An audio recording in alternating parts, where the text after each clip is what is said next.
How do you feel about? I feel about it. You got your. Look over there. It is what it is, you know what I'm saying?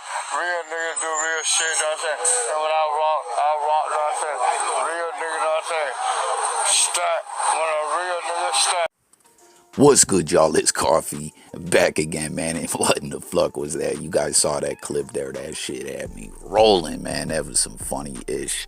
The old hat is just burnt the fuck out, man. Yeah, he's like interviewing him and got the mic all up in his grill. Oh, man, don't end up like that, man. A lot of cats out here popping whatever type of pill, drinking whatever kind of potion, just bugging out, man. Be careful. You don't want this to be you in your older years. It can happen. You heard?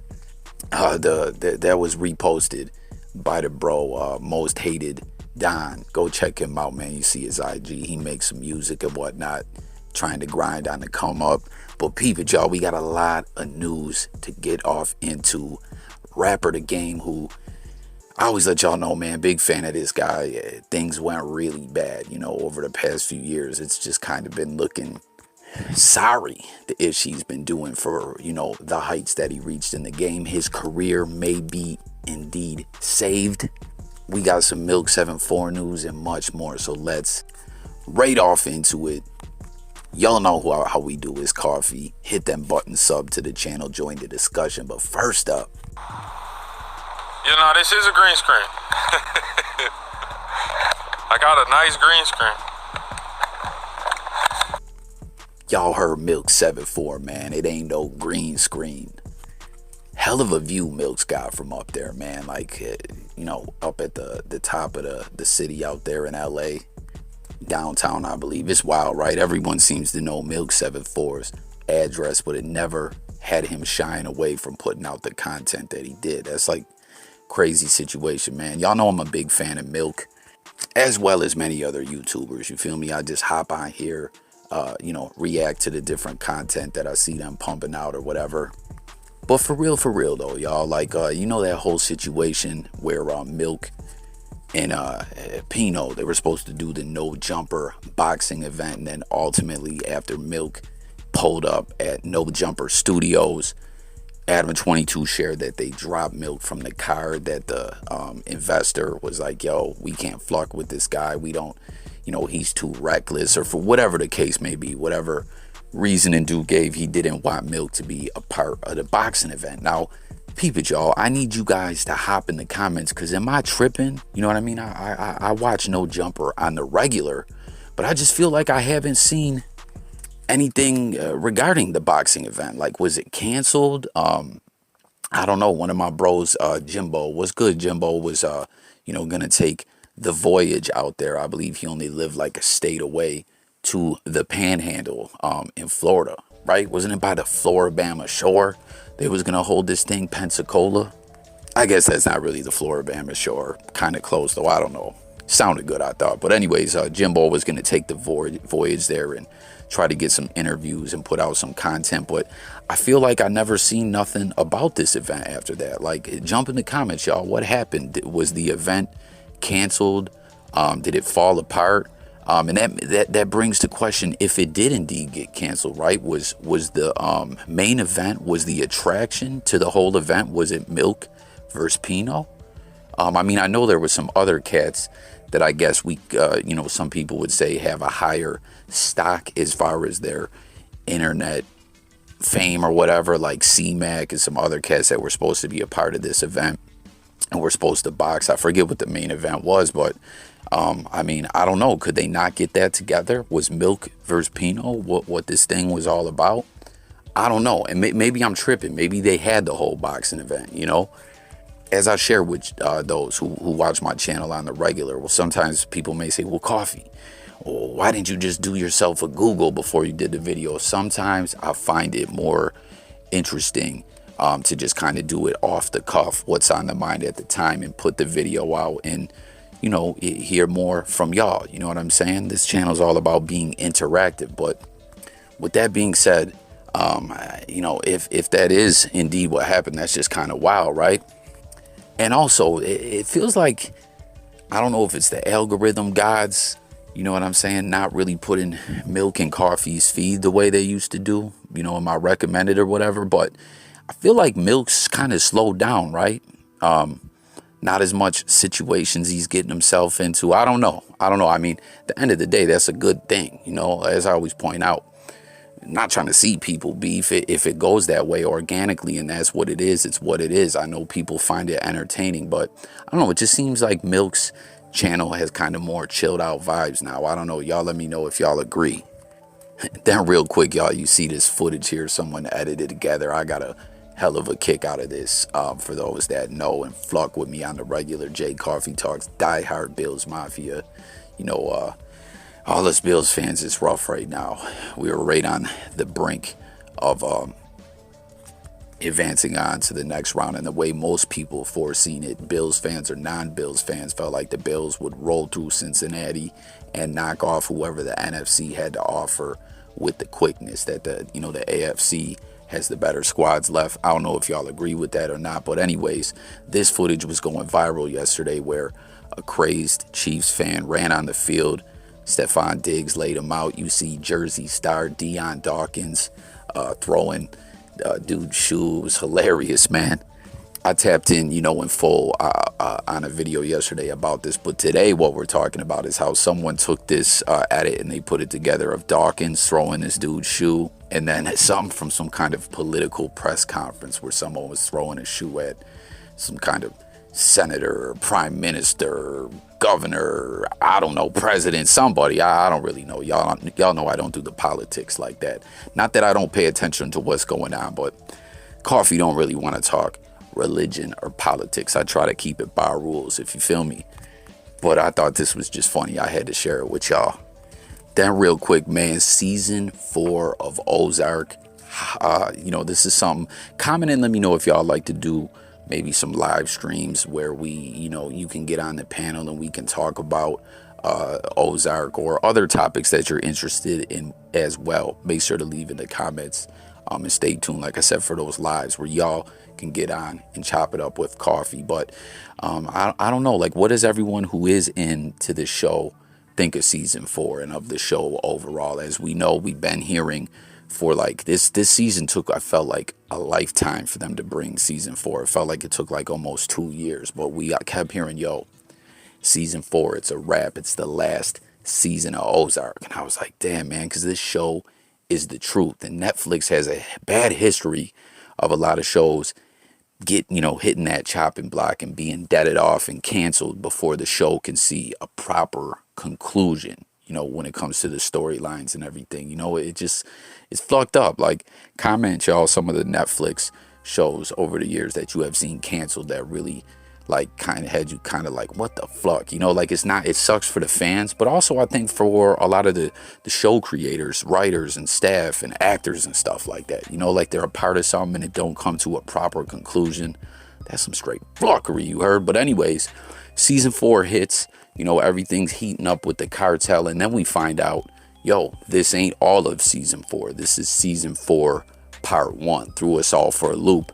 No exact announcement of a release date for part 2. We're hearing late 2022, early 2023. It's like, come on, man. You had us wait all this time. You hit us with the news of the show ending, and then, you still leave us where we're at, and it truly indeed ended in the middle of a season. Like there was no ending of storylines or anything like that, but there's a lot going on. You see some of the captions on some of the photos that say no one gets out clean, and that seems to be the motto of what's going on this season. Like, the cartel dudes, the money launderers, even the federal authorities involved in all this, all just kind of want to bring everything going to a conclusion and walk away and go on with their lives. But it ain't that simple. It's not that clean. It gets messy. And then last up, guys, like I said, the game's career could be saved. This is wild, man. Jump in the comments and let me know what y'all think. Since I've had this channel, I've had people be like, yo, Coffee, why you always shitting on the game? And it's not what I intend to do. I just try to break down, analyze, and just give y'all my honest take and opinion of things going on. And as we've seen with the game, you know, all those lawsuits and ish that he got over the years really hurt his career, where he ended up having to cook the books, put money in Wack 100's name, moving money around, constantly dodging people, trying to, you know, take those judgments from him. We also see as Wack's chokehold on the game as an artist in his career and as a creative entity and revenue stream just gets stronger and stronger. Like, Wack is in full-blown control of the game at this point. It all just brought us to a point in time where over the past couple years we've seen the game basically be an Instagram scammer, spamming people with like, hey, hit me up, I'll give you a shout out, hit me up, I'll pay me, I'll put out a verse, I'll write a verse for you, I'll do a collab with you, I'll put you on my mixtape, you know. And then we saw that those mixtapes were some real garbage, like put out on SoundCloud accounts that weren't even his verified account, that'd get you like 50 views, while these artists are paying $500 to $1,000. Like, it's just a shame to see that this is where it had came to with Rapper the Game, you know, like dead ass. And I always share, I was a huge fan of this dude.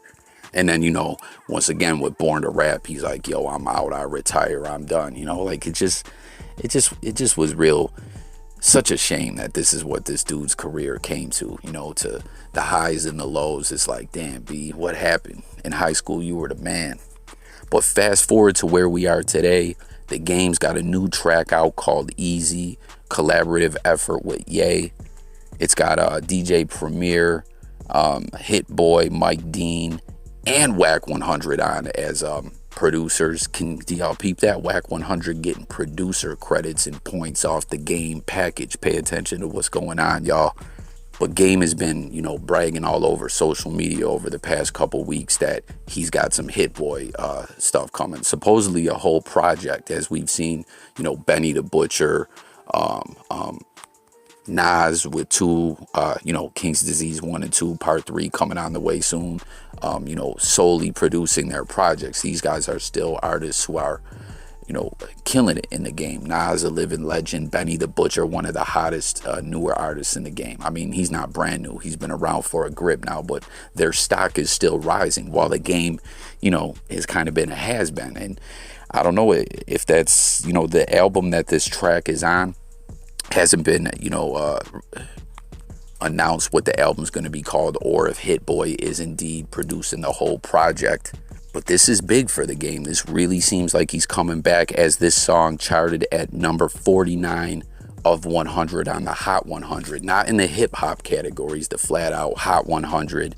And Game hasn't done that since 2008 with the LAX project single, My Life, featuring Lil Wayne. Y'all remember, this was way back, just out of this, you know, like mean mugging, I can't open one eye all the way era of the game. You know what I'm saying? When he was like that on the documentary and Doctor's Advocate. When he got to LAX, he kind of was all of a sudden able to open up that one eye. And it was like a little bit of a different era of the game. So he's hitting, you know, spots on the chart he hasn't hit in a long time. Like, comment, y'all. What do you think? Is this it? Is this official? Is the game finally back? Is his career savable? It's wild to see Ye and, like I said, Hit Boy and other cats still active and engaging with the game at the, you know, stage of his career that he's in, and all the fluggery that surrounded him, the drama, and kind of tarnishes on his jacket, so to speak. Now, this also is a sample of Eazy Does It, off Eazy-E's album Eazy Does It. You know what I'm saying? That was the name of the album. It was a title track, which is kind of ironic to think about, as well, as we know early on in the game's career, when he was in the full-blown squinting one eye stage of his career, he was all about Eazy-E and repping NWA, everything from the tattoo to spray paint, you know, the NWA chain and all that, which actually ended up bringing Game and Lil Eazy-E to having beef. You know, they collaborated. They've squashed it at this time. They're cool now, but Lil Eazy-E was like, yo, he was repping my father so hard. People were telling me, yo, that he's kind of trying to give off the impression that he's Lil Eazy-E, that he was Eazy's son. But they like I said, they ironed out, squashed that beef. But it's just kind of wild to see the game finally getting back in the charts and going back to the early stages of his career when it comes to the whole Eazy thing. You know, it's kind of wild though. Like, as I stated, I was a huge fan of the game. I still fuck with him. You know, I just hate to see how bad things have got for him. But the way he repped Eazy so hard is kind of wild because, you know, the game has always been, people have always pointed out the way that he name drops so many people. It's like he came in the game name dropping Eazy. So comment, let me know what y'all think about all that. If you think Game Time is back. There is a little bit of controversy though surrounding the artwork of the track. As you see, it's the single artwork. It's a skinned monkey, which is like disturbing to even look at. It reminds me of some like wicked, twisted 9 Inch Nails imagery or something like that. And I guess this was used, or something like this was used, for a PETA poster back in the day. You know what I'm saying? Because it's very gruesome looking, but you know, that's what PETA does, as the, you know, they're for animal rights activism, and they, you know, are saying, hey, when you skin a monkey for its fur, this is what's left behind. I don't know. Y'all can let me know what you think about that, as well as everything else we touched on this one. Like I said, Ozark season 4 part 1, MILK74, the no jumper boxing event, what happened with all that, those couple viral clips I shared with y'all, the funny viral clips. Let me know your thoughts on it all. Thanks for watching. New viewers, make sure to subscribe, hit the notification bell. It's J Coffee Talk, daily content where we're talking music, news, sports, current events, life, and much, much more. I'll catch you guys on the next one, and I'm gone. Peace.